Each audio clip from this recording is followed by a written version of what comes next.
सुप्रभात बच्चों, आज मैं इस वीडियो में लाख की चूड़ियां शीर्षक जो कमता नाथ द्वारा रचित है उसका सारांश प्रस्तुत करने जा रहा हूं। इस पाठ में कहानीकार ने यह दर्शाने का प्रयास किया है कि वाकई ग्रामीण पृष्ठभूमि किसी इंसान के जीवन में ज्यादा महत्वपूर्ण हुआ करती है।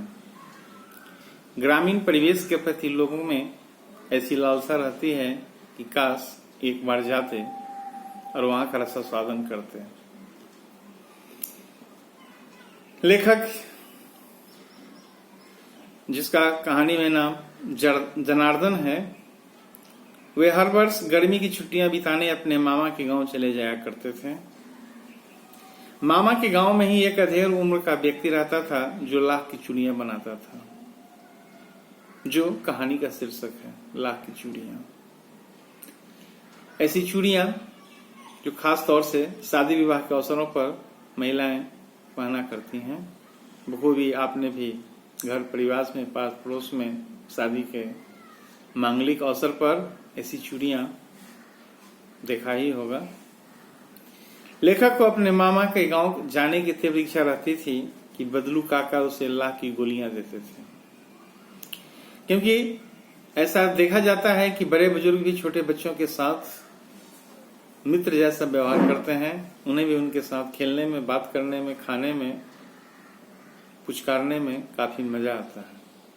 और बच्चे भी इसे बखूबी तार लेते हैं कि जो उन्हें प्यार करता है उसके वे दोस्त हो जाते हैं। आपने भी अपने घर परिवार में कि जिस किसी छोटे बच्चों को ज्यादा प्यार दिया होगा, दे रहे होंगे, उसके प्रति आपका जो सानिध्य है, आपका जो स्नेह है, कुछ विशेष रहता है।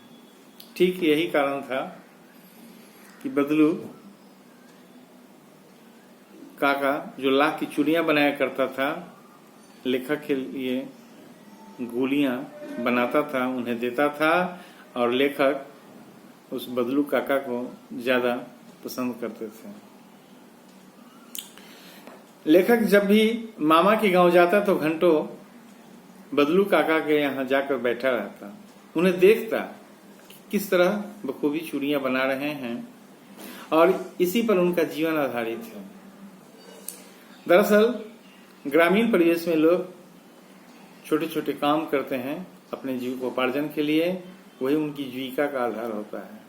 बदलू काका के जीविका का आधार यही था, लाख की चूड़ियां बनाना, और उसके बदले जो उन्हें अन्न पानी जो कुछ मिला करता था उससे उनका जीवन गुजर होता था। बच्चों, ये कहानी उस पृष्ठभूमि को बयां करती है जब सामाजिक पृष्ठभूमि में वस्तु विनिमय की प्रथा थी, यानी एक वस्तु देकर लोग दूसरी वस्तु लिया करते थे।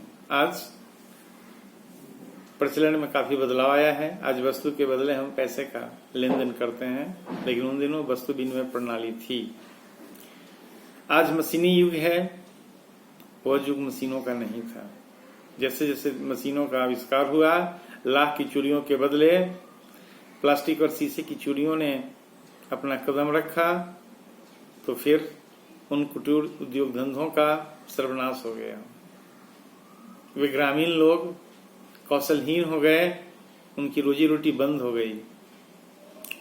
सामाजिक पृष्ठभूमि में ऐसा जरूर देखने को मिलता है कि भले ही प्रगति के लिए उद्योग धंधों के स्थापित करने की बात सोच रहे होते हैं, लेकिन जो ग्रामीण परिवेश होता है,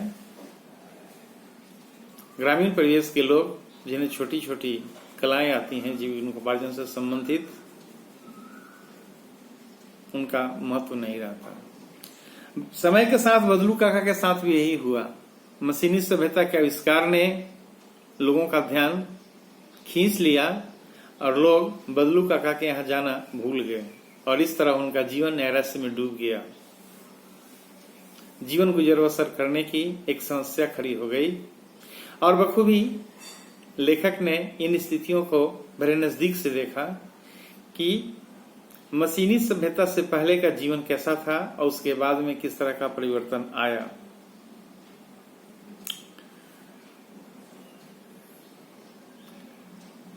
इस परिवर्तन के उपरांत लेखक जब बदलू काका के पास पहुंचे तो उन्होंने पूछा कि लाख की चूड़ियां काका आप नहीं बनाते।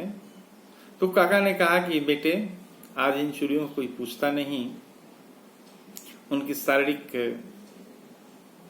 दशा भी छिन्नहीन हो गई थी। और उन्होंने यह भी कहा कि आज लोग शादी विवाह में लाख की चूड़ियों को पसंद नहीं करते, शीशे की चूड़ियां पसंद करते हैं या फिर अन्य चूड़ियों के प्रति उनका आकर्षण है। और इस तरह विषम परिस्थितियों में भी बदलू काका ने अपने हौसले संभाल रखा, वरना कांच की चूड़ियों की तरह कब टूट चुके होते। दरअसल इंसान के जीवन में जब किसी तरह का दुख आता है, कोई मुसीबत आती है, कोई तकलीफ आता है, तो उसे सहने की कोशिश करता है और उसी परिवेश में जीने का आदी हो जाता है। मशीनी सभ्यता ने इन कारीगरों के जीवन की रौनक तो छीन जरूर ली, लेकिन वे इस दीनहीन साधन में ही जीने के लिए बाध्य हो गए, जो इस पाठ का मूल सारांश था। धन्यवाद।